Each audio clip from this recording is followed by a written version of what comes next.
Welcome to this session of the Redesign Conference 2020. With this session, we're going to focus on district and building leadership in redesign. My name is Jay Scott. I'm the secondary redesign specialist here at the Kansas State Department of Education. Joining me to talk about this all-important topic are two experts, Brandon Simmelink. He's the principal at McPherson Middle School, and Dr. Shiloh Vincent. He's the superintendent at McPherson Schools. And they're going to enlighten us today with their experiences of real-world experience in leading either a district or building through redesign. This redesign conference is put on in the month of October, so hopefully you're accessing that. We generally do a redesign conference, but this year we're going virtual for obvious reasons. So this is just one of the options that you have. One of the videos you can download and watch at your convenience. And so we're super excited to jump in and bring this to you today. So when you're talking about district and building leadership and redesign, that's just two pieces of the puzzle. School redesign,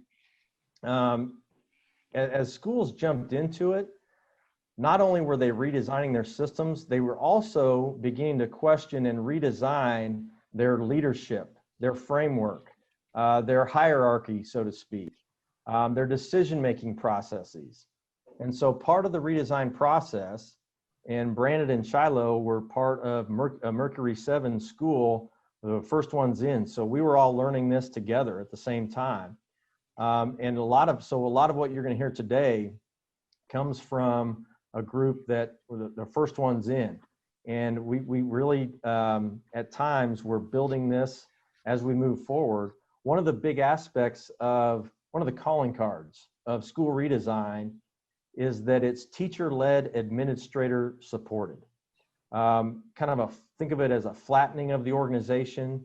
A lot of different ideas are brought to the forefront at the systems level, not just in their classroom. So teachers are thinking at the systems level, and then you have administrators that are supporting that. So today, and one of the reasons we developed these, and you can find this, this resource on the Redesign Conference 2020 webpage, but we developed competencies for these different roles, each of the teacher leaders, which are your pilot and co-pilot, the principal, the superintendent, and the Board of Education, very important. We developed competencies for each of those four groups because as people were getting into this, they were wondering, what's my role? What's my role as a pilot and a co-pilot? What's my role as principal, superintendent, or as a board member? So we developed these competencies. We think it's really important that people clarify roles on the front end when you start redesigning your system. So that's really the what of district and building leadership in redesign, these competencies, why we're doing it, and now we're going to get into the how. So we're going to start off with Brandon. And Brandon, could you tell us a little bit about your journey as a building leader from the inception of redesign, which you were first ones in, to the currently, and what stands out in your mind? You know, as I've thought quite a bit just about the leadership journey as a whole, from being a Mercury 7 school and going through that whole process, implementation, and where we are now. When you think back on a lot of those things that we've done in the past, it was typically us as an admin, taking the lead, taking the charge, the sage on the stage, so to speak, and moving from that role to more of a facilitator of conversations, and creating more of a shared decision-making process as we move forward as a building. And I think that one of the greatest things that have really come about with redesign is the ability for us as building and district leaders is to begin to work with staff to become leaders themselves.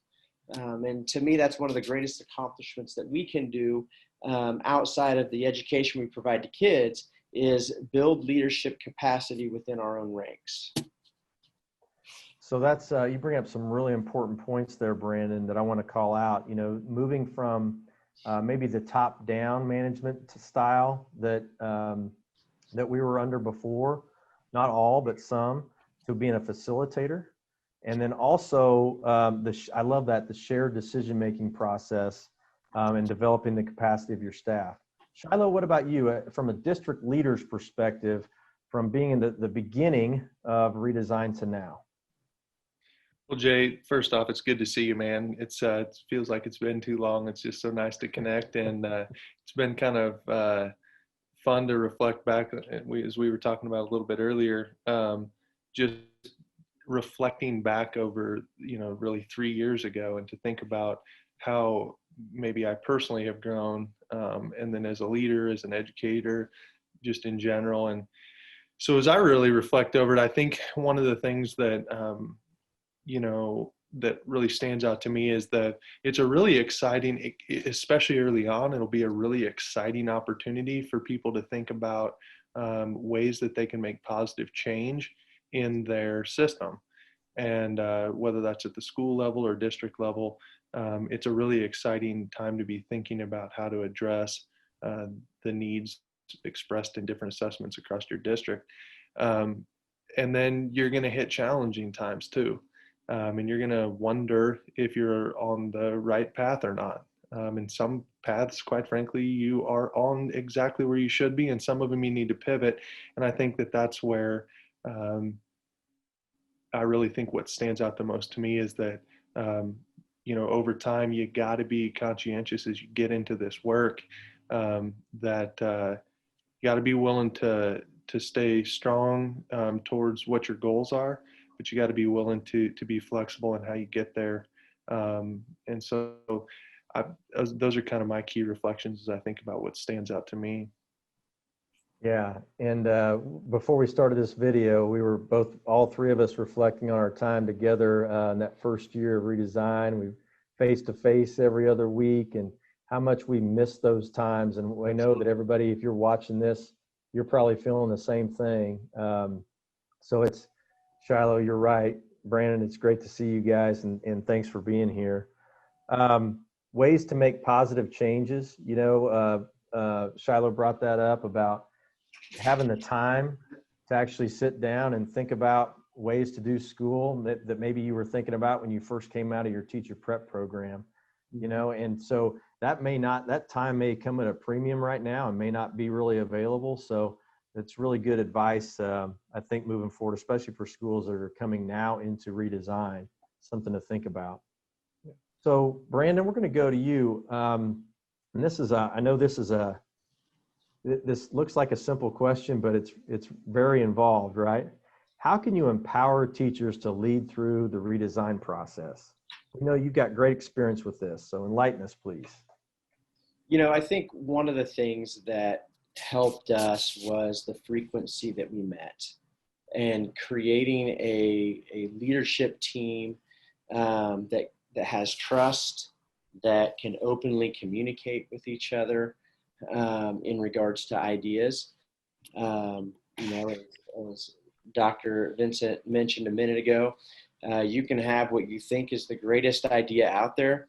You try it out and it doesn't work, and you have to be willing to pivot there. And working with staff and trusting them in those roles is a huge piece of that. As we went through, having that building leadership team and creating those feedback loops has been helpful to make sure that content areas, our PTO, our site council, people were made aware as we go through. And that's something that you see us continue to do today as we go through this pandemic with COVID-19, is we try to keep as much stuff out there and in front of people. Our assistant principal and I have created many videos going through what school is going to look like as we come through. We've had teachers create videos for some of the different components that we onboard here at the middle school. So just being as transparent as we can, moving from an I do attitude to a we do, and we do it together because we are better together attitude, I just believe has been very helpful in empowering everyone in our system here. what I love about that, Brandon, is you talked about you're continuing to do those things, and now the frequency of meetings may be a little trickier right now, but I'm that when you said that, it brought me back to how often you all met. Can you talk about that? What was your cadence of accountability, your cadence of meetings? When we were going through the planning stages there as a Mercury 7 school, we met one day every week. And so we really committed to doing 20% of our time to really try to build our vision and our goals for where we wanted McPherson Middle School to be in a year, in 3 years, in 5 years. Trying to really determine what is going to be in the best interest of our kids here, and how can we propel their education to best prepare them when they leave us and go to high school. Yeah, and I also want to call out what you said about being transparent, which I think then leads to building trust, right, among people and setting up those feedback loops. So thank you for that insight. Okay, switching gears, Dr. Vincent, as a district leader, what are some of the important considerations to keep in mind when, I know when you first started Redesign, it was McPherson Middle School and Kennedy Elementary, right? Because that was a limitation the state put on systems. You could only do two at one time. But you've also got other buildings there in McPherson, right? So, Yep. and you could make the argument that every building across the state now is in some form of redesign, right? Whether you like that term or not. But what are some important considerations to keep in mind when all of your buildings are going through this transformational change?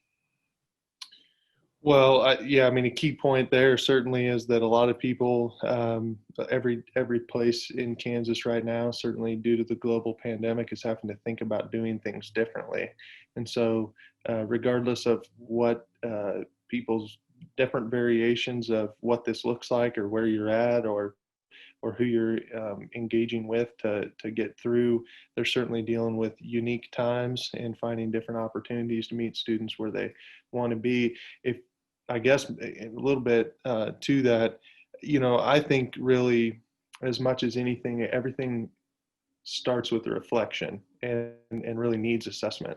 So from a district perspective, I think an important consideration, if all you're able to do is you're listening to this right now, whether you're a district leader or building leader or teacher leader, whatever the case is that they play, I think reflecting on what's working, what's not working, why not, those types of questions are going to be key to future progress that you make as you start thinking about how to improve systems through redesign or just working to overcome some of the challenges that we face now. So I think the key to this is reflection. And again, if that's all you're able to do right now because the energy in your system doesn't allow for more than that, that's fine. I encourage people to sit down and literally reflect on those things and take notes on it. But I think from a district consideration standpoint, when you have all buildings engaged in it, I think what I mentioned there is just needs assessment and data. I think that's something that if we had it to do over again, we would have been more deliberate in taking a district needs assessment and then having building level needs assessments, see where they fall in line with that data. And then so that we knew across the district, regardless of where they were at with their building level decisions, that they knew what part it played in making the kind of getting the district to the end goal. And that was certainly not a lesson learned by doing. It was a lesson learned by us, unfortunately, not doing that. But I think the good news is we can make that adjustment, and we've learned from that in McPherson. Well, and I love how you kind of gave you gave a little bit for the current level, right? You talked about the need for reflection, because that's really maybe all you have time for right now is just how are things going today, right? Exactly. But I also like how you went back in time, because gosh, Shiloh, I'm if I reflect, take your advice and reflect on how I went, how I coached through this process, there'd be a lot of things I would change, no doubt about it. Absolutely. But yeah, that system level needs assessment and the data to back up the reason when you go out to your community and say, we're going to redesign our school, and they're saying, well, why? You've got that transparent set of data that you've already built in their minds. Yep. This is why, folks, right? This is not something that this is not a people issue. This is a systems issue, and this is the data that backs that up. Absolutely. Yep. Absolutely. So, Brandon, back to you. How do you sustain the mindset to redesign? That constant churn of ideas and challenging the status quo and keeping your staff engaged along the way, because that's probably some ebbs and flows to that. But how do you overall sustain that? I think one of the first components of that is really just putting some trust in your staff, and creating that I'm going to call it a culture of change, in that you can allow them to take some risks, and it's okay to try new things. But when we talk about that culture of change, it's not let's just change to change. It's a change to improve our practices. It's a change to take that vision for our building and make sure that decisions we make are filtered through that vision, and make sure that vision is really used as a catalyst for really keeping and sustaining that mindset of redesign as we go through. So what I hear you saying is making sure that everything that's done, you want to build that freedom to try new things, but that's not complete freedom if it goes outside and doesn't leverage the vision and the goals. Right.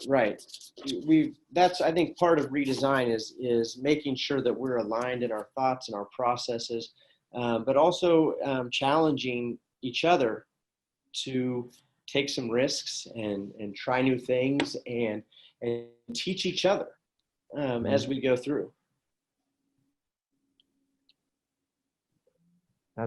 Thank you for that. Okay. This is the last question. At the district level, Dr. Vincent, what are the keys to keeping the board and the community informed as schools make these changes in their systems? And if you want to, you can talk about historically, or if you want to talk about right now, or blend both. But what are the keys to keeping the board and the community informed during these transformational change times? Well, I think kind of similar to what we talked about just a moment ago is I like how you framed it, but when there's a common understanding of the data, when there is a common understanding of the data, then people know what it is that you're working towards. And kind of like you mentioned there with Brandon, is that at the building site level, if they know what the vision is and they know what the goals are, then the team is able to say, yeah, this is moving us towards that, or in fact it's not, and then they can make adjustments towards it. And so in a very real sense, that's as much as anything is the importance of being honest and open with what your data says. We again, reflecting back historically, we knew there was some data that we knew as a system we wanted to see improved. But I don't know how clear we were with our community as to what it was that we didn't like about that data and why the steps we were taking was going to improve that data. And I think we saw in some cases where because it wasn't communicated well, there was a misunderstanding. And so I think for those who are taking those steps, again, I highly encourage you to think about what your needs are and how the data reinforces what those needs are. But it's certainly at the board level, a common understanding of what the data is telling us, and also then just a little bit more, a common understanding of what the terms are that we're talking about. So we in education get pretty quick to start talking about things like personalized learning, and we actually, even the three of us, may have a different version of what that means. If you can get your board and your district leadership and your building leadership to have a common understanding of what that means at your district level, at your site level, those are the best ways to make sure that your system remains coherent when you start making decisions, because then those individual buildings can do that. And I think that's as much of a lesson learned. I'd kind of look to Brandon on that a little bit, but I think that's a lesson learned for me as I reflect back on some of the work we've done here, is just to make sure that we have common language and that we're honest in our, some data is hard to look at. That's probably the data that you should be looking at. Honestly, if you feel that way, you're probably on the right track, but it can be hard. So just communicating it. Well, that's so good to hear you say that. And I think that's really important, that common understanding of the data, making sure everybody's grounded in the reality of where you are. Right. That you're all, so all what I hear you saying is all your communications going back to the board, to the community, have been grounded already in the context of what it really is, what the data is telling us, and then our common terminology that we're using in the district. Yeah. Wonderful. Well, I hope you all have listened intently and taken a lot of notes. I know I have. I want to just thank Brandon and Shiloh for taking some time out of a super busy schedule, and to share with all of you across the state that are watching this, how to lead through school redesign at both the district and the building level. Two exemplars that we brought to you here today. I want to just end with a call to action. Building leaders, and this goes to something that Brandon talked about. Acknowledge when your teachers step outside their comfort zone, which, let's be honest, is probably every day right now, and ask them to reflect on their experience. Don't miss that learning opportunity. I know that it's hard, but Shiloh also brought this up, how important reflection is, especially in times of constant and change that we're all under right now. And then at the district level, how can I elevate both the teacher and the student voice with the board and with the community, even more so than in the past? Now is a great time for the board and the community to be hearing about the experiences for staff and for students during this time. So that's the call to action. I just want to make everybody aware that the Redesign Conference is on in October. Will be released on KSDE.org. You just search for Redesign Conference 2020. There'll be some more information. The competencies that this conversation was built on will be linked in there. So if you're interested in those competencies for redesign leadership, please take a look. And with that, here's both Shiloh and Brandon's contact information. They're both gracious enough to always be willing to talk people through what they've learned and reflect and learn from you as well. They are true learners. So again, Brandon and Shiloh, thanks so much. Appreciate you guys taking time. Jay, it was great seeing you, man. Appreciate everything you do. Yes, all right. Thank you, Jay. Thank you, guys.